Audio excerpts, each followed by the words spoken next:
पुत्र बलि के यहाँ पर भगवान बामन बन करके आए। क्या बन करके आए? बामन। अच्छा, बामन भगवान का वास्तविक नाम क्या था? बामन भगवान का, जैसे हम लोगों के दो नाम होते हैं ना, एक आधार कार्ड वाला और एक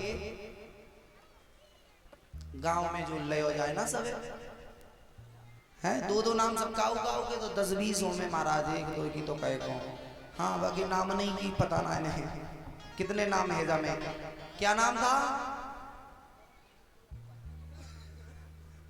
चो भैया भैया, बामन भगवान का वास्तविक नाम क्या था?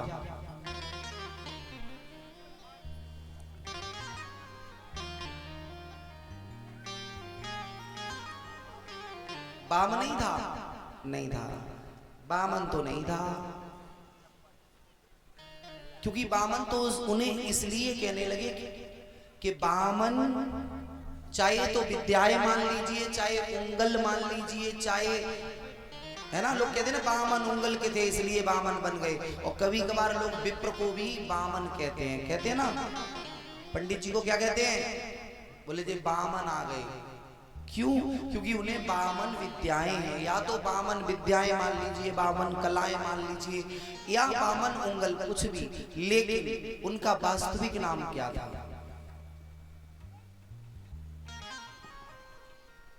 चलो कोई नहीं, ये कथा आपको गर्ग संहिता में पढ़ने को मिलेगी। और अक्सर करके हम सभी ने सुना ही होगा कि बामन जब भगवान गए ना, तो कहा राजा बलि के यहाँ जाकर के 3.5 पग भूमि मांगी। कितनी पग मांगी? 3.5। अब पता नहीं महाराज, दास ने ना अभी किसी आचार्य के द्वारा श्रवण किया है और ना कहीं पढ़ा है। 3.5 का, 3 का तो पढ़ा है, 3 पग भूमि। और नाप माप चरण का मतलब उन्होंने 3 पग नहीं कहा, 3 चरण। चरण का मतलब क्या है? जैसे हमारे यहाँ कभी जब अब चुनाव होएगा तो लोग क्या कहेंगे? बोले एक चरण में चुनाव, दूसरे चरण में चुनाव और तीसरे चरण में चुनाव।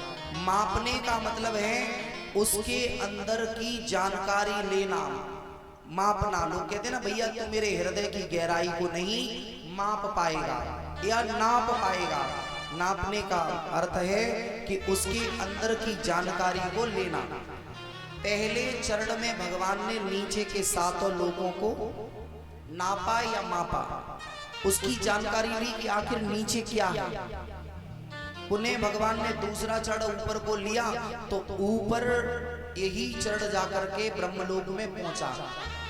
ये कथा सबने सुनी और ब्रह्मा जी ने चरण को धुल के रख लिया, तो उसी से गंगा जी भगवान ब्रह्मा के कमंडल में आई। लेकिन गर्ग संहिता के सृष्टि, गर्ग संहिता के गौलोक खंड को जब आप पढ़ेंगे तो उसमें कथा आती है कि भगवान जिस समय ब्रह्मलोक में चरण पहुंचा, तो भगवान के दाहिने पैर के अंगूठे से एक छिद्र हो गया, एक छिद्र हो गया, जो छिद्र ब्रह्मलोक को भी पार कर गया और उससे एक दिव्य प्रकाश आने लगा, उससे एक दिव्य प्रकाश आने लगा। ये खोज किसने की? भगवान बामन ने, जिनका पहला नाम क्या था? बोलिए उपेंद्र भगवान की जय हो। क्या नाम था? उपेंद्र। अभी ये नहीं कि मनगढ़ंत नहीं बता रहा हूं, पुस्तक का नाम गर्ग संहिता, गीता प्रेस गोरखपुर, गौलोक खंड पढ़ें और दर्शन करें। आचार्य संत कहते हैं यही चरण के छिद्र को देख करके एक बार ब्रह्मा विष्णु शंकर, जो अपने आप को भगवान मानते थे कि मैं ही भगवान हूं, तो ये इसी छिद्र की रोशनी को देखने के लिए कि ये रोशनी कहां से आई, तो इसी को पकड़ करके ऊपर की तरफ चले गए। तो ये जिस समय गौलोक धाम से अति परे ब्रह्मलोक धाम को छोड़ करके महाराज केवल दीप, श्वेत दीप, ये कथाएं आप रक्त दीप, ये आप श्रीमद् देवी भागवत में कथाएं पढ़ेंगे। इससे जब परे चले गए तो महाराज तब इन्हें जाकर के प्रतिबिंबित गौलोक धाम से ऊपर है गौलोक धाम, और गौलोक धाम में वहां पर श्री राधा कृष्ण नहीं है। गौलोक धाम में क्या कहते हैं? राधा रानी को कहते हैं श्यामाजू। क्या कहते हैं? श्यामाजू। और कृष्ण को क्या कहते हैं? बोले श्याम। जो लोग वृंदावन में गए होंगे, प्रेम मंदिर के जब दर्शन करोगे, सीधे गेट पे जाना तो आपको एक फोटो मिलेगी जिसमें ठाकुर जी नीचे बैठे होंगे और श्यामा महारानी ऊपर विराजी होंगी। उनका चरण उनके हाथ में होगा। किसका चरण? श्यामा महारानी का चरण ठाकुर जी के हाथ में होगा। ठाकुर जी जमीन पे होंगे। गौलोक धाम में इन्हें कहते हैं श्यामा महारानी और श्याम जी। जगत गुरु कृपालु जी महाराज के प्रवचनों को आप यदि श्रवण करते होंगे और सुनते होंगे तो उन्होंने राधा कृष्ण की तो बहुत कम बोली। उन्होंने हमेशा क्या कहा? श्यामा श्याम की। उनका एक ही जयकारा होता था, श्यामा श्याम की। क्यों? क्योंकि श्यामा श्याम ही गौलोक धाम में विराजते हैं। लेकिन बंधुओं, गौलोक धाम से भी ऊपर है अक्षरधाम। अक्षरधाम से भी ऊपर है अक्षरातीत धाम। जो अक्षरातीत पूर्ण ब्रह्म परमात्मा का निज स्थान है, जिसके लिए ब्रह्म वैवर्तक पुराण चाहे पढ़ लीजिए, चाहे गर्ग संहिता में सिर्फ गौलोक खंड तक की बात को कही गई, और चाहे ऐसे नहीं तो मानस जी में जिस समय मनु जी ने तपस्या करी तो ब्रह्मा विष्णु शंकर कई एक बार आके वरदान देने के लिए कही और चले गए। लेकिन नहीं, यहीं पर एक चौपाई आती है, शिव विरंच विष्णु भगवाना। शिव विरंच विष्णु भगवाना। शिव विरंच विष्णु भगवाना। शिव विरंच विष्णु भगवाना। उपजत अंश अंशुते नाना। उपजे अंश अंशुते नाना। उपजे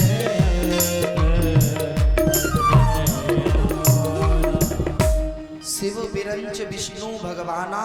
उपजत अंश अंशते नाना।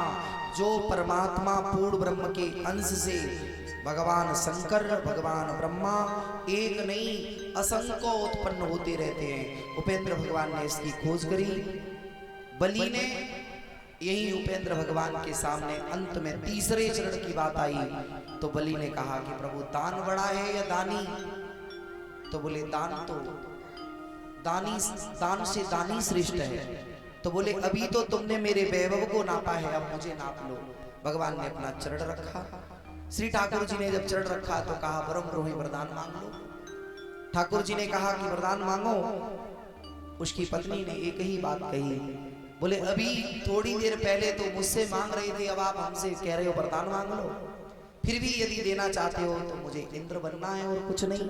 भगवान ने कहा अभी तो नहीं, अगले मनमंत्र में जब मनमंत्र चेंज होगा तो आप इंद्र के पद पर विराज जाना।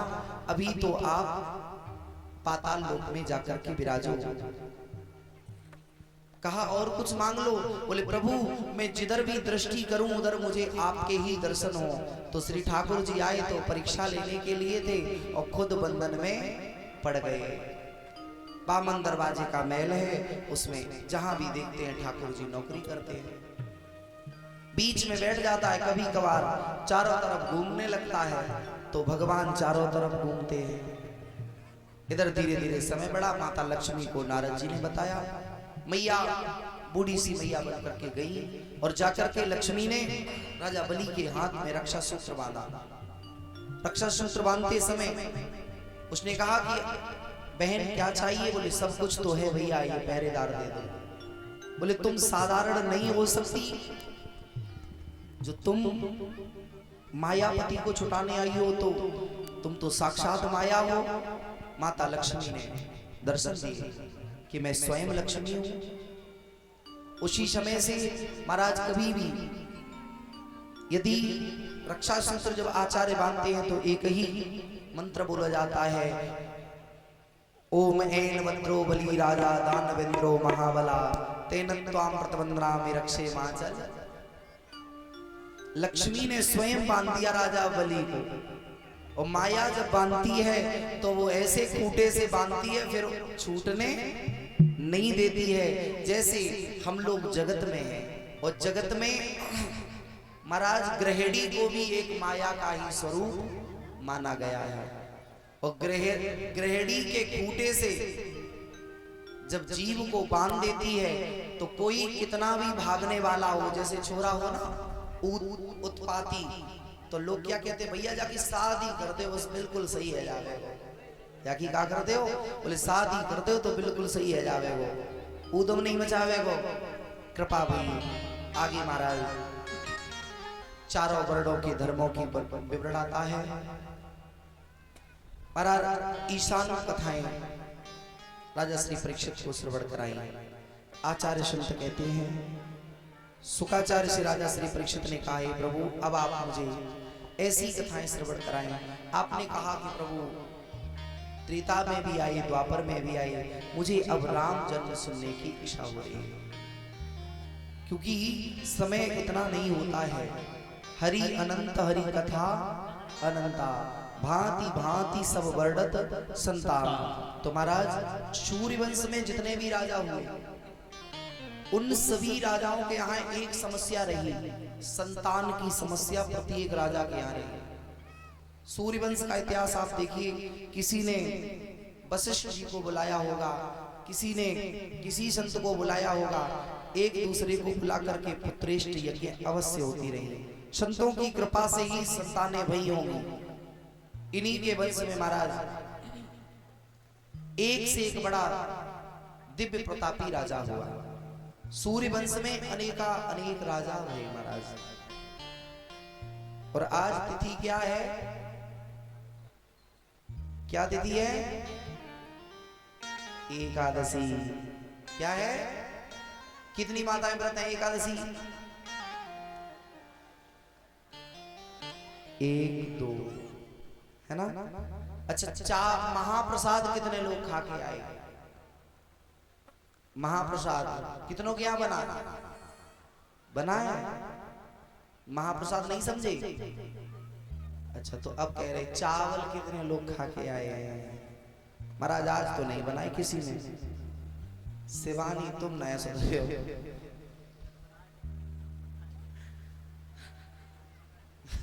बोले भक्त वत्सल भगवान की। जबकि मेरी प्रातः काल बात हुई तो मैंने कही शिवानी आज चावल नहीं बनने हैं। बोले चलो भैया, मैंने एकादशी है, तो बोले शिवानी तो बनाएंगी, कि जो नहीं माने शिवानी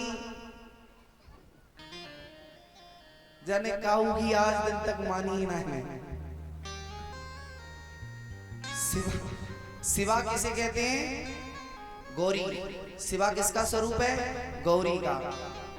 और नहीं, जिस गौरी मैया ने भगवान शंकर की नहीं मानी, तो शिवानी हम किनकी माने, शिवानी तो अपनी चलाएंगी, है ना। महाप्रसाद आज की जो कथा है महाराज,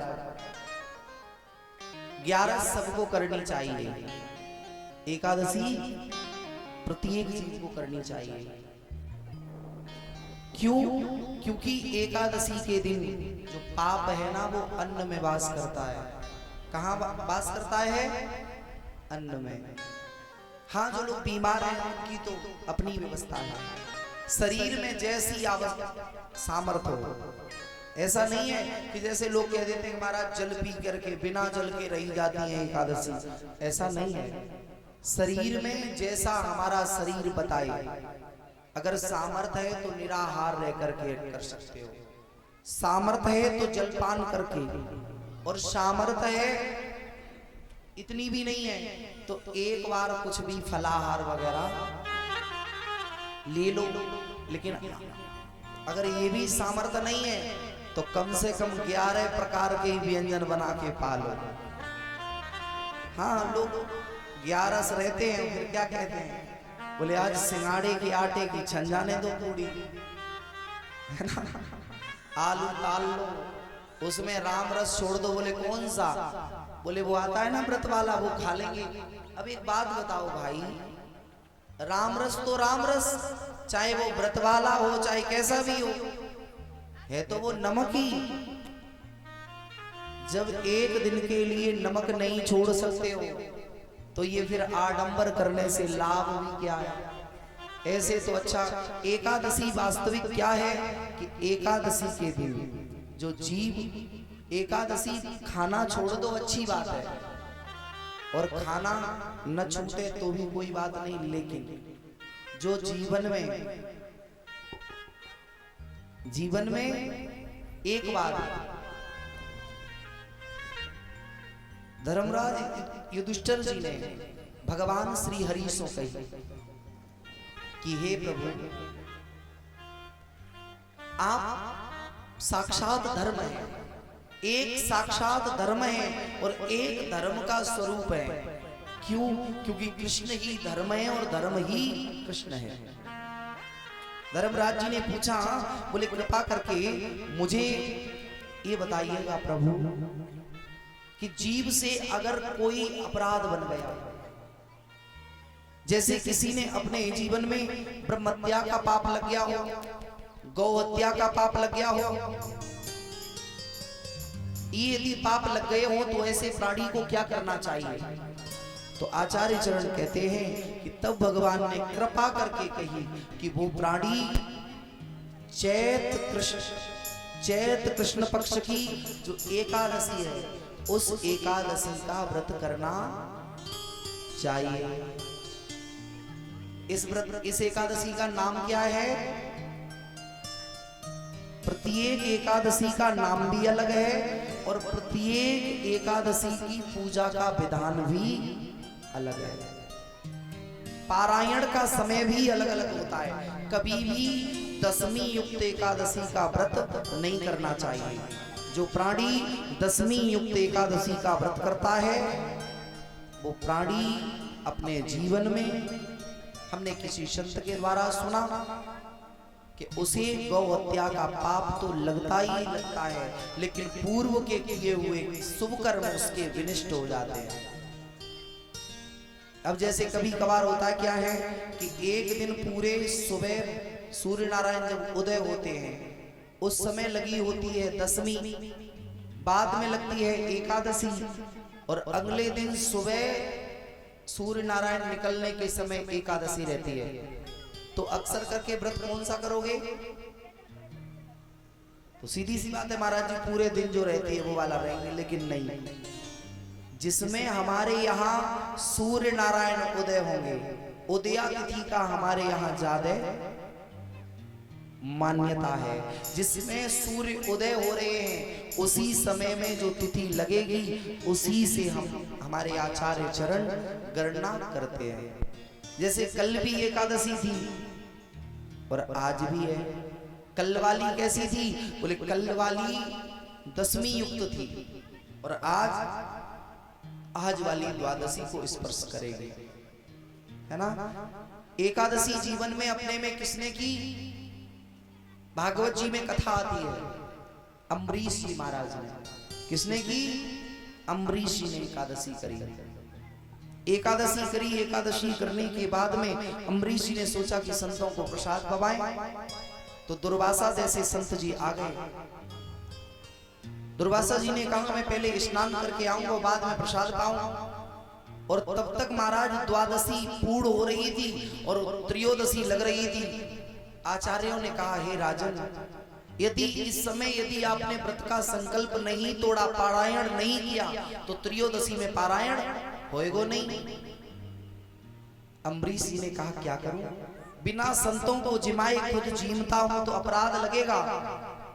तो आचार्यों ने एक रास्ता बताई। बोले ऐसा करो। बोले क्या?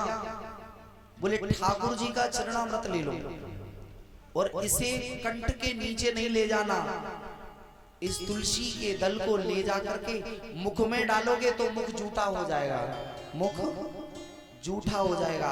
हमने आचार्यों से यहाँ तक सुना है कि अपने पूजा वाले आसन पर बैठ करके जल भी नहीं पीना चाहिए। जल भी नहीं पीना चाहिए। और कहीं कहीं लोग क्या कहते, बोले प्रसाद खाओ, प्रसाद की का जूठन हो गए। यहां तक कि पूजा पर आसन पर बैठ करके जल भी पीना निषेध है।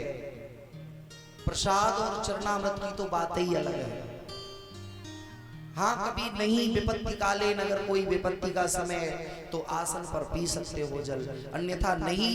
यहाँ अम्बरीश जी ने ठाकुर जी का चरणोदक लिया, जैसे ही मुख में डाला मुख दूषित हुआ। दुर्वासा जी ने जाना तो क्रोध में आ गए। क्रोध में आकर के कृतिका नाम की राक्षसी उत्पन्न कर दी। बोले मारो इसे, संत का अपमान कर दिया। तो अम्बरीश जी ने तो हाथ जोड़ करके खड़े रहे। लेकिन प्रभु की ऐसी कृपा हुई कि प्रभु की कृपा से एक महाराज सुंदर सा एक आवरण बन गया, जिसके अंदर अम्बरीश जी विराजे हुए हैं। और सुदर्शन चक्र स्वयं अम्बरीश जी को तो छोड़ करके दुर्वासा के पीछे भागा। पहले कृतिका को वध करे हो और बाद में दुर्वासा जी के पीछे भागे हो। इतनो भागे हो महाराज पूरे जगत में भ्रमण कराया।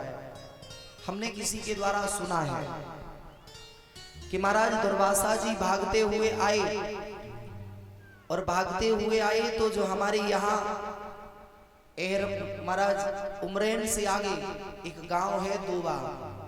क्या है, सुना है ना सबने, दोबा। वहां पर एक पहले कुटिया बनी थी किसी दोबा। दोबा उसका अर्थ क्या है, हमने किसी के मुंह से सुना है कि महाराज उसमें एक बार घुसे दुर्वासा, एक बार घुस गए तो उस सुदर्शन चक्र की ताकत नहीं थी जो उस कुटिया के अंदर प्रवेश कर जाए। उसके बाहर ही खड़ा रहा। तो पीछे सोचा कि देखें आ रहा है कि नहीं, तो दोबारा आए। एक बार गए और फिर आए, तो नाम पड़ गया दोबा। और उसी जगह दुर्वासा जी ने कहा कि ये सिद्ध जगह बनेगी, यहाँ पर जब तक पृथ्वी पर ये जगह रहेगी यहाँ पर लोग पूजन के लिए आएंगे। उसके पीछे भी एक रास्ता है, और वहीं से दुर्वासा निकल करके पुनः दुर्वासा जी ने ये सही विचार किया, अम्बरीश जी के पास पुनः गए। और अम्बरीश जी ने जब स्तुति करी भगवान के सुदर्शन की, तब कहीं भक्त की कृपा से सुदर्शन ने दुर्वासा जी को माफ किया। आचार्य चरण कहते हैं ये जो एकादशी है इसका इतना महत्व है कि महाराज मंजू घोरा नामक एक अप्सरा थी, जिसने मेधावी ऋषि के सुंदर से रूप सौंदर्य को देखकर जो अप्सरा लालायित हो गई। और इन्होंने मेधावी ऋषि ये कौन है, ये महाराज चमन ऋषि के पुत्र हैं, जिन चमन ऋषि के द्वारा एक औषधि चलाई गई थी जिसे आज हमारे समाज में क्या कहते हैं, चमन।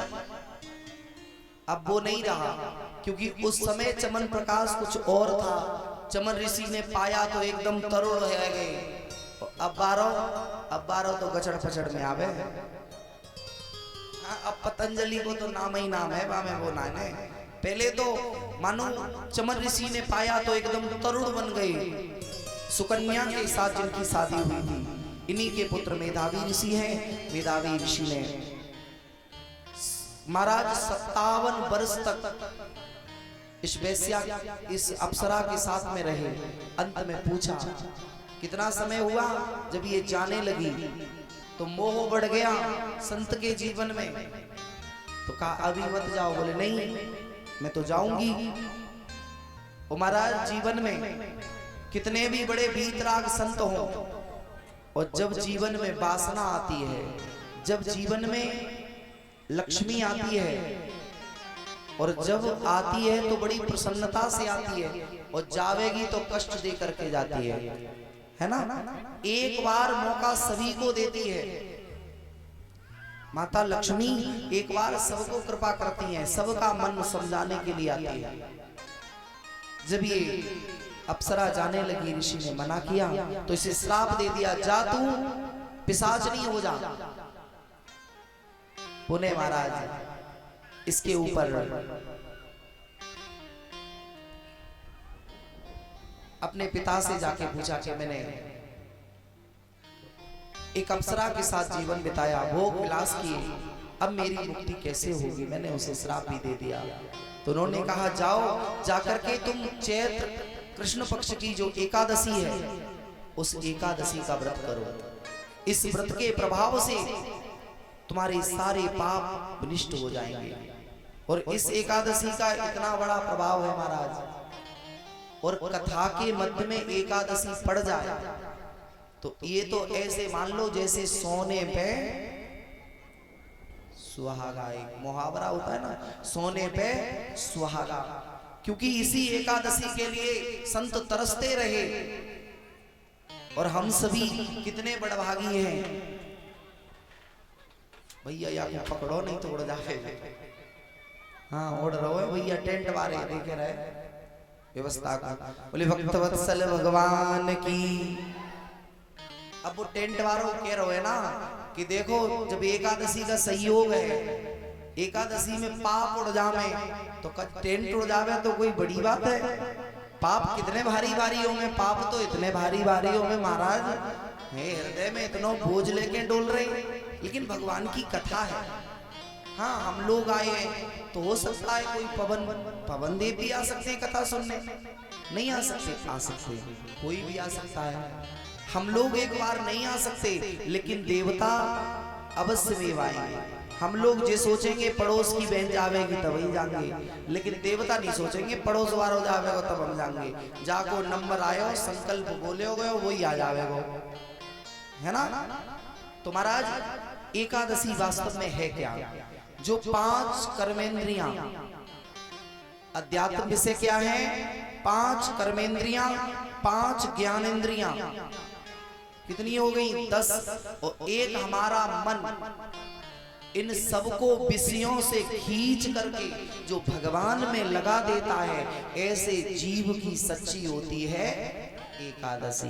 और नहीं तो चाहे जितने दिन भोजन छोड़ो, भोजन छोड़ दिया, बुराई छोड़ी नहीं तो फायदा क्या है?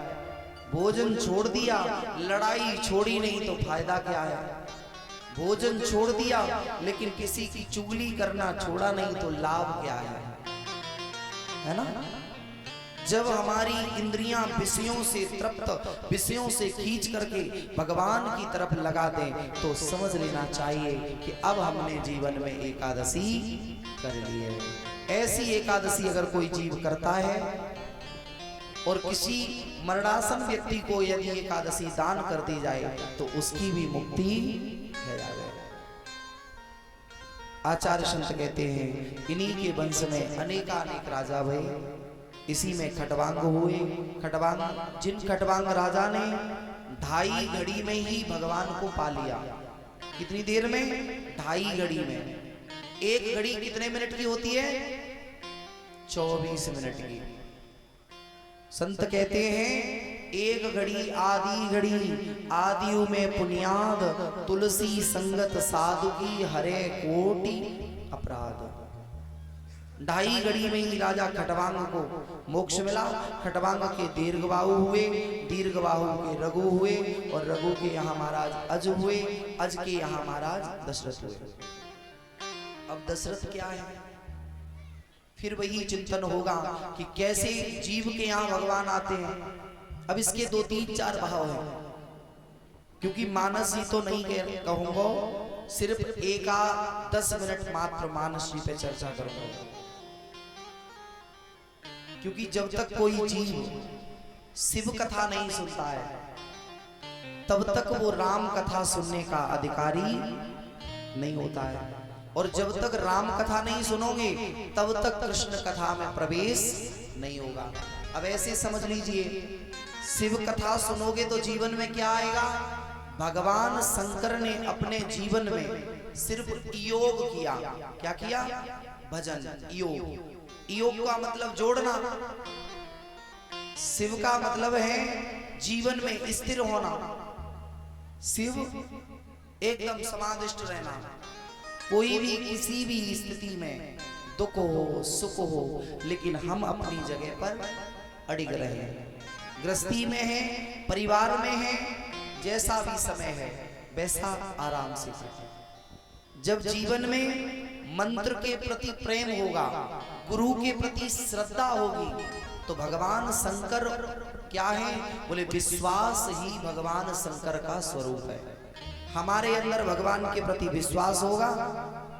शिव कथा सुनने के बाद क्या जगता है? बोले भगवान में विश्वास जगता है। जब भगवान के प्रति विश्वास होगा तो श्रद्धा होगी, और श्रद्धा विश्वास ही भगवान गौरी शंकर है। जब जीवन में विश्वास होगा तो जीवन में मर्यादा आएगी। और राम जी ने हमें अपने जीवन में क्या सिखाया? मर्यादा का पाठ पढ़ाया। और जब मर्यादा का चश्मा हम अपने नेत्रों पे लगा लेंगे तो भगवान कृष्ण की लीलाएं हमारी समझ में आएंगी। भगवान कृष्ण की लीलाएं यदि समझना है तो हम आपकी औकात क्या है? बड़े बड़े अमलात्मा विमलात्मा संत योगी जन, वो भी भगवान की कृष्ण की लीलाएं नहीं समझ पाए। उन्हें समझना है तो राम जी की लीलाओं को, राम जी के चरित्र का मर्यादा हमें अपने जीवन में धारण करनी पड़ेगी। भागवत कथा और राम कथा में यही अंतर है। राम कथा हमें जीना सिखाती है। राम कथा क्या सिखाती है? जीना। और भागवत कथा हमें मरना सिखाती है। हमें मरना कौन कथा सिखाती है? बोले भागवत। अब इसका ये आशय नहीं है कि मरना है तभी भागवत करना है, नहीं। क्यों? क्योंकि एक पुत्र को कैसे जीना है ये प्रभु राम जी ने सिखाया है। एक राजा का जीना कैसे होना चाहिए जीवन, ये प्रभु राम जी ने सिखाया है। एक मित्र का जीवन कैसा होना चाहिए, ये राम जी ने सिखाया है। राम ने जो किया है यदि वो हम अपने जीवन में करेंगे तो हमारा चरित्र मजबूत होगा। और जो मानस जी की पुस्तक होती है उसमें क्या लिखा होता है? श्री राम चरित मानस। अब विचार, उस श्री राम जी को तो थोड़ी देर के लिए प्रभु के नाम को हटाओ, उसे यूं करके लिख लो, राम जी ऊपर करो, नीचे रखो मानव, बीच में रख दो चरित्र। यदि मानव अपना चरित्र सुधार ले तो मानव राम जैसा बन जाएगा। किसी ने कहा कि प्रभु आप नीचे आ जाइए। परमात्मा ने कहा नहीं, एक सीढ़ी लगी है, अगर तुझे ऊपर आना है तो क्या करना पड़ेगा? बोले तुझे नाम और रूप का आश्रय लेकर के तू ऊपर आ जा। कई एक महापुरुष चढ़ भी गए, पहुंच भी गए। भक्तों ने कहा प्रभु इस सीढ़ी का उपयोग सिर्फ चढ़ने में ही किया जाता है, उतरने के लिए नहीं किया जाता है। बोले सीढ़ी का तो काम होता है चढ़ने के लिए भी, उतरने के लिए भी। बोले तो प्रभु यदि हम नाम रूप का आश्रय लेकर के ऊपर आ जाएंगे तो क्या आप नाम और रूप का आश्रय लेके नीचे नहीं आ सकते हो? तो भगवान ने कहा बिल्कुल आ जाएंगे। तो परमात्मा राम जी जिस समय आए ये चरित्र का निर्माण करने के लिए आए। राम क्या बन करके आए? बोले मानव। और किया क्या? चरित्र। प्रभु राम जी ने अपने हमारे सबके लिए चरित्र का निर्माण किया। अगर प्रभु राम जी आए तो वो नर लीला करने आए। क्या करने आए? नर लीला। लेकिन आजकल की समस्या है महाराज, आजकल कोई अगर राम बने तो वो क्या करेगा? राम लीला। क्या करेगा? बापे सही सो नर लीला तो है ना रही, और राम लीला करेगा। क्या करेगा? राम लीला। जबकि हम अपने चरित्र को नहीं सुधार सकते, और जब तक हमारा चरित्र उज्जवल नहीं होगा तब तक हम राम जी बनना तो दूर की बात है, राम की कथा भी सुनने के अधिकारी नहीं है। और आज के 15-20 वर्ष पहले हमारे भैया बताए कि कटपट करवे कर हैं। हाँ इनके जे चले जाएंगे जे दिन चिक दाएं दाएं। हाँ भैया बताए देवे करो नवा को कहूँ चलो गए हो तो आप तो पड़ेगी। हाँ क्योंकि भैया अब जे टाइम वो के कहता आंधी के आम है अब। हाँ भैया न काजू लेके डोले गो मैं हूँ कहाँ भगूंगो। बोले भक्त वत्सल भगवान की। चरित्र का यदि निर्माण नहीं है आज के 20 वर्ष पहले नहीं 15 वर्ष पहले ही आप सभी समझदार श्रोताजन हैं विचार करके देखना 15 वर्ष पहले कथाएं भले ही कम होती थी, कथाएं भले ही कम होती थी लेकिन आदमी का चरित्र बहुत अच्छा था कि नहीं।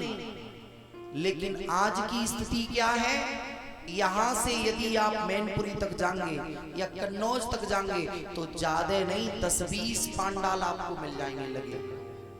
पहले क्या होता था कहीं आपको 2-4 10-20 गांव में जब आप 2-4 साल पहले से कहो हमें भागवत करनी है, क्या करनी है भागवत करनी है। पहले लोग क्या कहते थे हम भागवत करेंगे, लेकिन अब क्या कहते हैं हम भागवत कराएंगे। बस इतना ही अंतर हो गया। पहले करनी थी भागवत अब करानी है भागवत। बस यही हम लोग मात खा गए। और भागवत जब करनी थी तो बुजुर्ग जन बैठे हैं गांव में, कोई तो रामायण पढ़ता था एक बुजुर्ग और वहां 10-20 बुजुर्ग बैठ करके सुनते थे। नहीं तो आग से जब लालटेन जिस समय चलती थी और अभी तक भी 2-4 साल पहले तक ये नियम चला 10 साल तक। और तब महाराज जब कथा होती थी तो कोई कथा सुन के आता था तो एक राधे नाम का पट्टा डाल लेता था। भैया आज के बाद हम झूठ नहीं बोलेंगे। बोले क्यों? बोले हम कथा सुन लिए हैं। लेकिन धिक्कार है आज का जीवन, कथाएं तो बहुत हो रही हैं लेकिन जीवन से संस्कार नाम की चीज बिल्कुल चली गई। क्योंकि पहले जो वक्ता होते थे वो पहले स्वयं तप करके आते थे। पहले के वक्ता स्वयं तप करके आते थे और जो जला हुआ दीपक होगा वो ही बुझे हुओं को जला सकता है। और आज हम भी बुझे हैं, आप भी बुझे हो, तो एक दूसरे बुझे हुए दीपक से यदि बुझे हुए दीपक को जलाओगे तो रोशनी नहीं आ सकती। फिर क्या होगा? या तो दीपक फूटेगा, बाती बिखरेगी, तेल जमीन पे जावेगा। यही गति रह गई है। कथा कराओ। मैंने उस दिन भी निवेदन किया था कि कथा कराने से पहले अपने घर में हिंदी टीका लेकर के पहले एक बार भागवत को अवश्य में पढ़ो। एक बार यदि पढ़ोगे और फिर कथा कराओ नहीं, कथा करो। जीवन में कथा होगी जब तुम्हारा चरित्र एकदम उज्जवल होगा। राम जी ने यही तो सिखाया। राजा दशरथ क्या है? जिसने अपनी 10 इंद्रियों को बस में कर लिया। 10 इंद्रियों पर शासन करने वाला जीव ही दशरथ है। लोग कहते नहीं राम राम सबको कहे दशरथ कहे न कोई, एक बार दशरथ कहे सो कोट यज्ञ फल हो। अब वहां एक बार राम कहने से कोट यज्ञ का फल नहीं होगा। कब? बोले राम राम सबको कहे 10 कस कहे न को। जब अपनी 10 इंद्रियों को तपस्या के द्वारा तुम कसोगे और उसके बाद यदि एक बार राम कहोगे तब कोटि यज्ञ फल होगा। राजा दशरथ के घर में ऐसे ही प्रभु राम नहीं आएंगे। राम आना है तो कैसे आएंगे राम जी? राजा दशरथ के जीवन से देख लो, कौशल्या के जीवन से देख लो। और एक और बात महाराज जी कि जो सब हम ये कहते हैं कि ये कौशल्या, कैकेयी, सुमित्रा, राजा दशरथ की यहाँ जो तीनों रानियां हैं ना, वास्तविक इस जीव की जो 3 गुण हैं ये 3 रानियों का ही काम करेंगे। सबके अंदर रजोगुण, तमोगुण और सतोगुण। सतोगुण कौशल्या है, तमोगुण कैकेयी है। क्यों? अगर तमोगुण नहीं होता, भले ही राम जी की कृपा थी, राम जी चाहते थे कि वन में जाएं, लेकिन यदि कैकेयी की नाक पर क्रोध नहीं आता तो राम जी वन नहीं जाते, और बन नहीं जाते तो राम जी बनते भी नहीं थे, क्योंकि बन गए और तभी राम बन गए। ये राम कथा नहीं है। मानस की सिर्फ एक दो चौपाइयों पर चर्चा करें। मानस में जहां भी एक बार शब्द आया तो आचार्यों ने बड़ा सुंदर वहां कोई ना कोई सार छिपा के रख दिया। एक बार भूपति मन माही, एक बार भूपति मन माही, एक बार भूपति मन माही, एक बार भूपति मन माही, भई अगिलानी मोर सुत नाई, भई गदान मोर सुत नाई, भई गदान मोर सुत नाई। आचार्य चरण कहते हैं एक बार भूपत मनमाई, भय अगिलान मोर सुत नाई। विचार करो, जिसके यहाँ संतान नहीं होगी तो उसे दुख हमेशा रहेगा, रहेगा कि नहीं? 24 घंटे सताएगा। मान लो यदि हमारे कहीं एक फोड़ा निकल आए तो हमें 24 घंटे उस फोड़े की याद रहेगी, क्योंकि दर्द होगा। अब यहाँ समझें, एक तो दुख है, दुख और गलानी में बहुत बड़ा अंतर है ना? गिलानी कब होती है? लोग कहते हैं ना, भैया तेरे शब्द सुनकर के मुझे बहुत गिलानी हुई है। जब किसी के द्वारा शब्द की नुकीली धार किसी के हृदय में प्रविष्ट होती है तो उसके हृदय में जो गहरा दुख होता है, गहरी आहत होती है, उसी को कहते हैं गिलानी। और राजा दशरथ के जीवन में एक दो बार नहीं हुई, कई एक बार गिलानी हुई, लेकिन मानस में मात्र एक बार शब्द लिखा है कि एक बार गिलानी हुई। यहाँ पर इस चौपाई के एक दो भाव हम आपके सामने रखेंगे, उसके बाद आगे बढ़ेंगे। वैसे तो 108 भाव तक दास ने पढ़े हैं एक चौपाई के, 108 भाव। क्यों? क्योंकि एक पदक्षेप राम कथा आती है जिसमें अनेक भाव दिए गए हैं, भावों का संसार भरा पड़ा है। आचार्य संत कहते हैं चौपाई का पहला भाव कि एक बार राजा दशरथ जंगल में शिकार खेलने के लिए गए।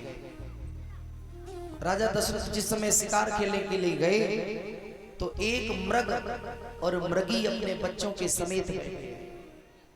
मृग बोला, मृगी ने कहा, अरे स्वामी भागो, कोई राजा आ रहा है। बोले कौन राजा आ रहा है? बोले राजा दशरथ। बोले ये मार देगा। तो मृग ने कहा, अरे देवी तुम भी जाओगी, हम भी चले जाएंगे, ये छोटे छोटे बालक नहीं जा सकते। तो मृग ने कहा, अरे देवी राजा दशरथ इतना बड़ा निठुर राजा नहीं है जो इन बच्चों पर भी वार कर दे। तो मृगी ने एक ही बात कही, बोले स्वामी तुम्हें नहीं पता है जिसके घर में संतान नहीं होगी वो संतान का दुख या सुख क्या जाने। जाके न गई पाम बिमाई, सो का जाने प्रीर पराई। राजा दशरथ ने जब इन पशुओं की बात सुनी तो मन में ग्लानि हो गई। एक बार भूपत मनमाई, वही अगिलान मोर सुत। चौपाई का दूसरा भाव, एक बार राजा दशरथ जंगल में गए तो एक सरोवर में सुवर्णमय कमल खिला हुआ है। उस सुवर्णमय कमल को देखा, राजा दशरथ के मन को लुभाया। मन में आया कि इस कमल को तोड़ के ले जाएंगे, अपनी रानी के जूड़े में इसे शोभायमान करेंगे, गजरा बना देंगे। राजा दशरथ ने रथ का त्याग किया और जैसे ही गए तो महाराज पुष्प अदृश्य गए सरोवर से। एक बार नहीं, ये क्रिया कई एक बार हुई। राजा दशरथ ने हाथ जोड़े, हे पुष्प मैं एक चक्रवर्ती सम्राट राजा दशरथ हूं और तुमने ये सब कैसे?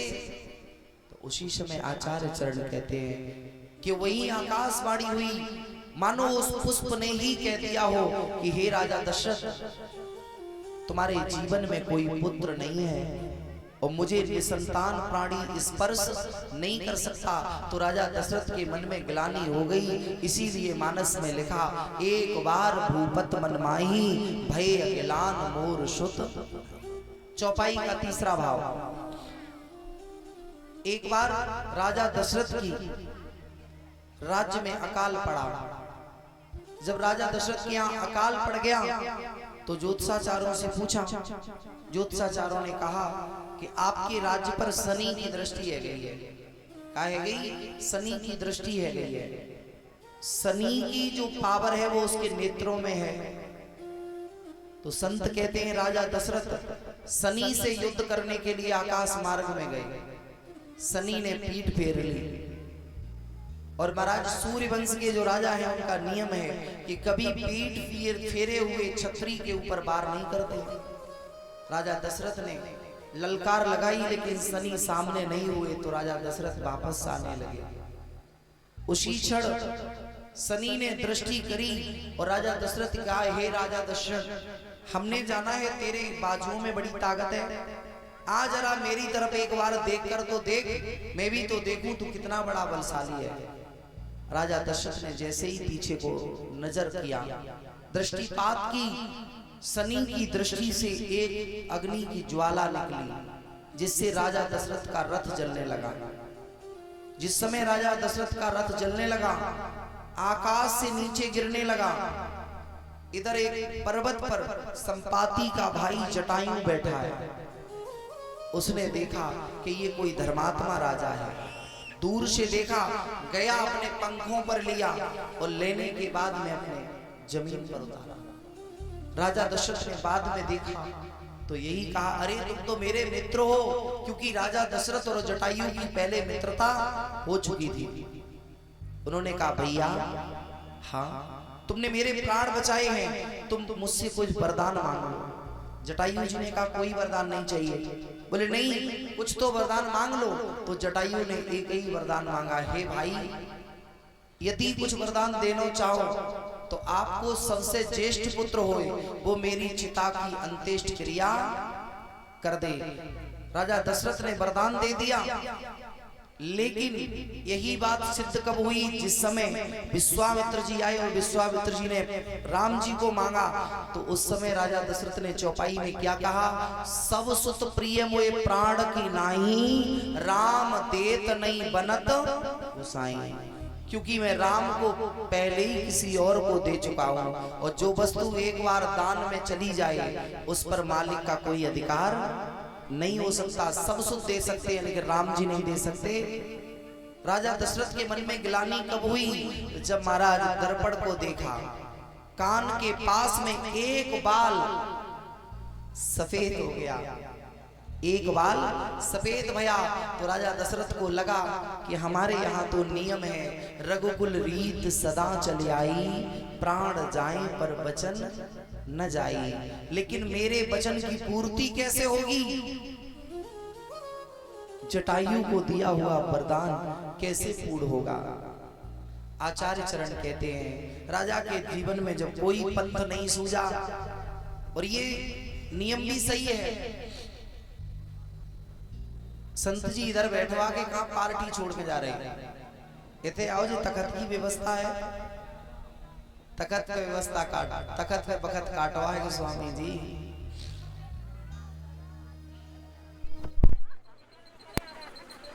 भक्त भगवान की जी।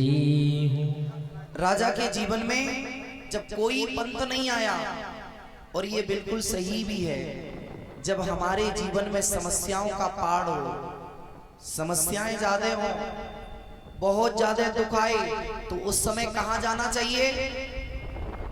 कहां जाना चाहिए? राजा दशरथ कहां गया? आप कोई कहां जाना चाहिए? मानस क्या कहती है? गुरु ग्रह तोरत गयो मैं ही पाला, गुरु ग्रह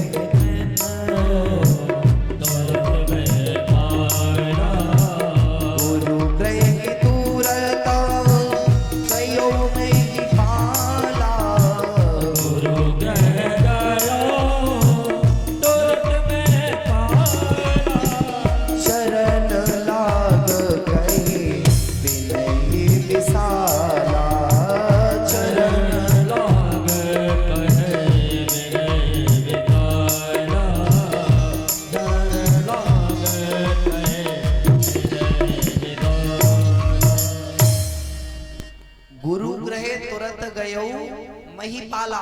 जब राजा के जीवन में दुख आया तो राजा गुरु गृह गया। आजकल हमारे लोगन के जीवन में दुख आए तो हम लोग कहाँ जाते हैं? ससुराल। कोई सलाह अगर लेनी होगी तो बहन के घर में किसकी चलेगी? बोले मामई की चलेगी। चलेगी कि नहीं है? घर में कोई काम अच्छा बुरा होना होगा तो अपने घर वालों से नहीं राय ली जाएगी, किससे ली जाएगी? महाराज ससुराल में जाएंगे वो डब्बा सो लेके। अब डब्बा सो मुंह ले जामे के डब्बू ले जामे, दोनों चीजें ले जामे। हाँ, डब्बा सो मुंह बनाएंगे और डब्बा ही लेके जामे। हैं? कहाँ जाना चाहिए? गुरु के यहाँ। किसी के यहाँ कष्ट हो और जब कोई पंथ नहीं सूझता हो उस समय सदगुरु की शरण ले लेनी चाहिए। और जब सदगुरु की शरण में राजा गया, प्रार्थना करी तो गुरुदेव ने कृपा कर दी। वो गुरु ने कहा धरो धीर होइए सुत चारी। तुम तसल्ली करो, तुम्हारे यहाँ एक नहीं चार चार संतानें होंगी। राजा दशरथ ने कहा प्रभु हे गुरुदेव आप बताइए, मुझे क्षुधा आज लग रही है और तुम ये कहो 15 दिन बाद गुलाब जामुन मिलेंगे। वो गुलाब जामुन अच्छे नहीं लगेंगे, मुझे तो सूखे से टिक्कर अभी दे दो, हम अभी पालें। हमें बात से मतलब नहीं है, हमारे यहाँ अभी संतान होनी चाहिए। राजा दशरथ की बात सुनकर के गुरुदेव ने कृपा करी। श्रृंगी ऋषि वशिष्ठ बुलावा, पुत्र काम शुभ यज्ञ करावा। अब विचार करो, जिस समय राजा अज के यहाँ कोई संतान नहीं हुई तो अज के यहाँ जब पुत्रेष्ठ यज्ञ हुआ तो भी श्रृंगी ऋषि नहीं किया, क्योंकि हमारे यहाँ प्रत्येक यज्ञ का एक अलग आचार्य होता है।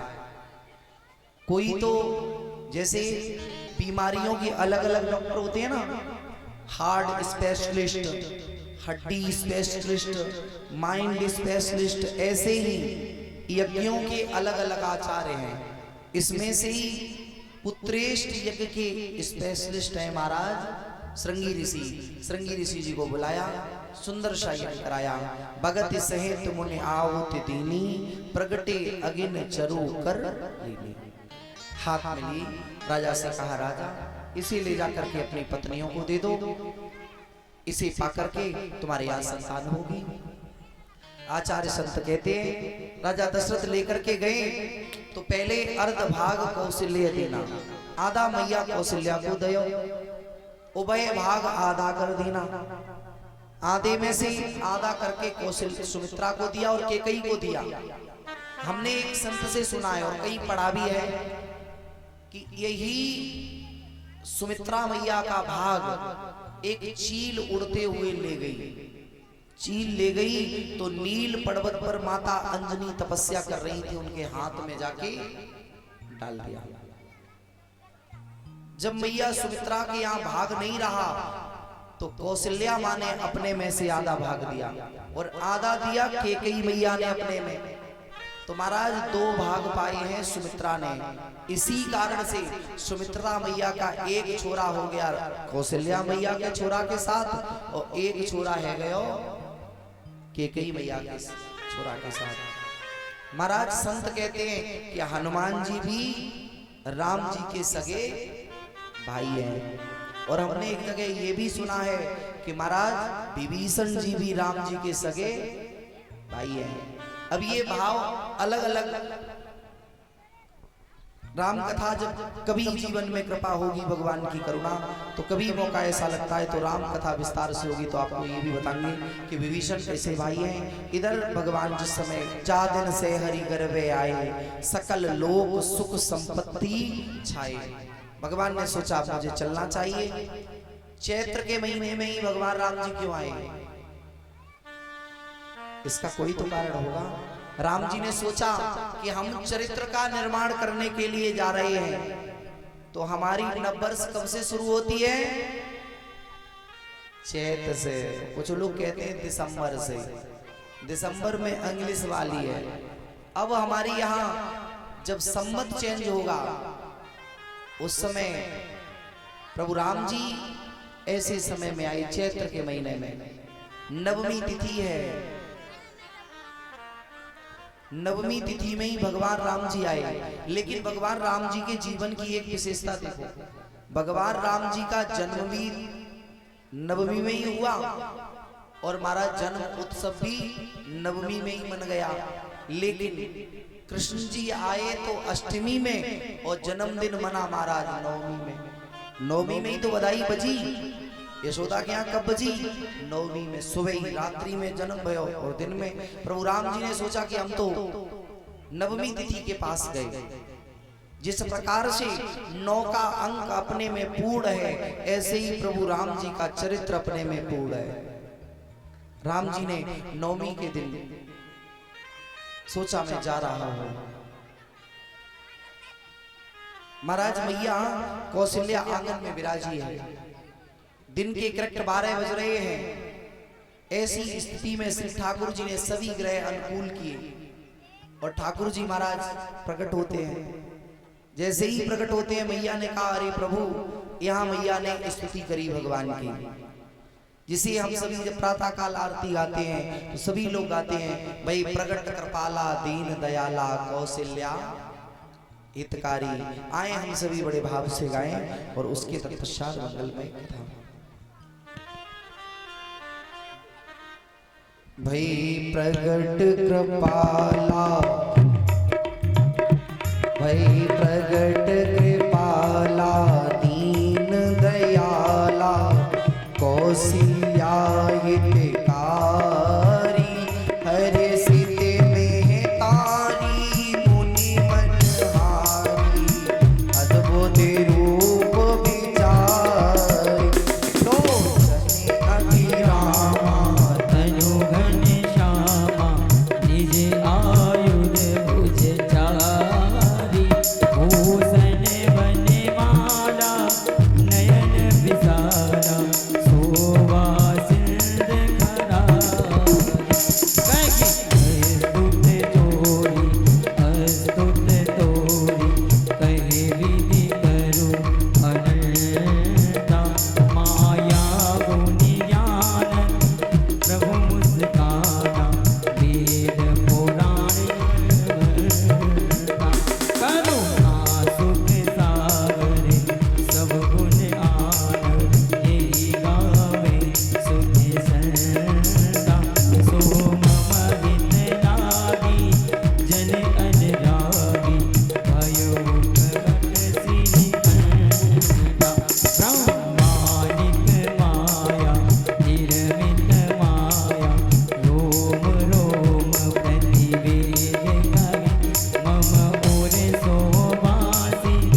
सरकार की।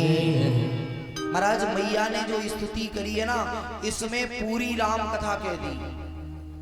क्यों? क्योंकि मैया जानती है तुम्हें ये करना पड़ेगा, भूषणों की मालाओं का त्याग करना पड़ेगा। भगवान श्री राम का खरारी नाम कब पड़ा? बोले जिस समय खरदूषण को मार दिया उसके बाद नाम पड़ा खरारी। तो मैया ने सोचा कि देख तो जब लाला तुम जे चतुर्भुजी बनकर के आए हो, ऐसे प्रभु ना हो वे, छोरा पहले देख लेते तब छोरा बन के आते। भगवान ने कहा नहीं भैया देख मैं तो छोरा ही बन के आया हूं। बोले नहीं, इतनो बड़ो 7 हाथ को छोरा, ये छोरा ना हो वे, छोटे से जाओ। प्रभु छोटे से है गए। मैया ने कही हे प्रभु अब थोड़ो सो रोए के और दिखाओ। तो भगवान ने कही मैया संसार में आए के रोने पर है गो। मैया ने कही और का सबसे बड़ी तो भाभा यही है, या संसार को रोनो कबू छूटेगो ही नहीं। तो प्रभु ने कही अरे मैया जो लोग जन्म जन्मांतर से रोते हैं, यदि मेरे दर्शन कर लेते हैं तो उनका रोना बंद हो जाता है, छूट जाता है। तो मैया मैं क्यों रोऊं? तो बोले देखो लाला जब संसार में आए हो तो पहले रोनो पड़ेगा और पहले रोंगे तभी हंसोगे। ये बात हम नहीं कह रहे, क्योंकि मानस जी में लिखा है सुनो शिशु रुदन दौड़ी सब रानी। तो इसका मतलब मैया ने कहा होगा प्रभु रो। अब जैसे ही भगवान ने नेक रोए भगवान शांत हो गए, क्योंकि जो लोग रो लेते हैं उन्हें आदत होती है। और अच्छा हंस तो सबको ही सकता है। जैसे कहा जाए कि 10 मिनट लगातार हंसो, हंस सकते हो, लेकिन रोना बहुत बड़ी बात है। महाराज रोना हंसना एक कला है, लेकिन रोना कला नहीं हो सकती। रोना कला नहीं हो सकती। रोना जब हृदय से ही होगा। कभी कभार आपने देखा होगा कि बड़े ही कोई प्रसन्नता की बात हो और जब हम ज्यादा देर हंसते रहे फिर भी हमारे आंख से आंसू निकलते हैं, क्योंकि आंसू निकालना कोई कोई माताओं के पास ये भी कला होती है। और माताओं का तो ये शस्त्र ही है सबसे बड़ा। क्या? बोले आंसू जब कैसे भी काम नहीं चलेगा तो दो टपका देंगे, इधर उधर से काम बन जावे। भाई प्रैक्टिकल करके देखो, घर में जैसे काम नहीं बन रहा हो, श्रीमान जी नहीं सुने हो, फिर देखो 2 मिनट में ही। यहाँ की बात नहीं है। आप लोग अरे नहीं आचार्य जी यहाँ की बात नहीं है, ये सब मैं बता ही चुका हूँ। या क्षेत्र में, क्योंकि या क्षेत्र में इतनी कथई है रही है, दास ही 1 महीना है जाए वो धीरे धीरे इतने पांगे तो इतने सुट गए होते बस। तो भैया आप लोगों की कैसे बुराई करेंगे? हाँ आप लोगों में ऐसी कमी नहीं। हाँ एक आध माता में ऐसी हो में कि भी आंसू अपने इतने ही रखें, और जिनमें हो वो भी आंसू की कीमत कब तक है? जब तक वो आंख के अंदर है। विचार करना, आंसू भी उसी के सामने डालना जो आंसुओं की कद्र जाने। ऐसे नहीं कर किसी के सामने आया मन में और तो हंसी बनेगी, फिर लोग क्या कहेंगे? बोले वो तो एक आंख से रोए और एक आंख से। हाँ अगर आंसू निकलने हैं तो सिर्फ महाराज यदि परमात्मा जब कष्ट हो ना, घर के दरवाजे बंद कर लो। तुम हो और तुम्हारे ठाकुर जी हो, तीसरा नहीं। उनके सामने बैठ के रोना। दुनिया के सामने रोगे थोड़ी देर, तुम्हारे सामने तो बैगन ऐसा मुंह बनाएंगे और बाद में वो तुम्हारी हंसी करेंगे, लेकिन जो ठाकुर जी हैं वो तुम्हारी हंसी नहीं उड़ाएंगे। एक बार यदि तुमने भगवान के सामने आंसू डाल दिए तो फिर तुम्हें रोने नहीं देगा ठाकुर। तुम एक बार फूल चढ़ाओगे तब भगवान प्रसन्न होंगे या नहीं होंगे कोई गारंटी नहीं। फल चढ़ाओगे तो भगवान प्रसन्न होंगे या नहीं होंगे इसकी गारंटी नहीं है। भोग को पाकर के भगवान प्रसन्न होंगे कि नहीं होंगे ये भी गारंटी नहीं है। लेकिन शास्त्र गवाह है, जिन लोगों ने अपने आंखों के अश्रुधारा, आंखों के सुंदर सुंदर पुष्प, आंसुओं के पुष्प जिन्होंने ठाकुर के चरणों में चढ़ा दिए, उनसे मेरा परमात्मा प्रसन्न हो गया। यही बात तो मीरा ने कही है कि असुवन जल सींच सींच प्रेम बेल बोए दई। ये प्रेम की बेल में अगर जल नहीं लगेगा आंसुओं का, भक्ति जो है ना प्यारे, बिना आंसुओं के भक्ति सक्सेस नहीं होती है। वो भक्ति नहीं जिस भक्त ने कभी रोया ही ना हो। जितने भी भक्त हुए उनको जीवन में रोना पड़ा, तो प्रभु भी रोए। सभी रानियां भाग भाग करके आने लगी। आज राजा दशरथ के यहाँ बधाई इत्यादि पढ़ने लगी। एक मंगलमयी बधाई गाएंगे, उसके तत्पश्चात कृष्ण चरित्र की तरफ हम प्रवेश करेंगे। जन्म लियो चारो भैया अवध में बाजे बधैया। जन्म लियो चारों भैया अवध में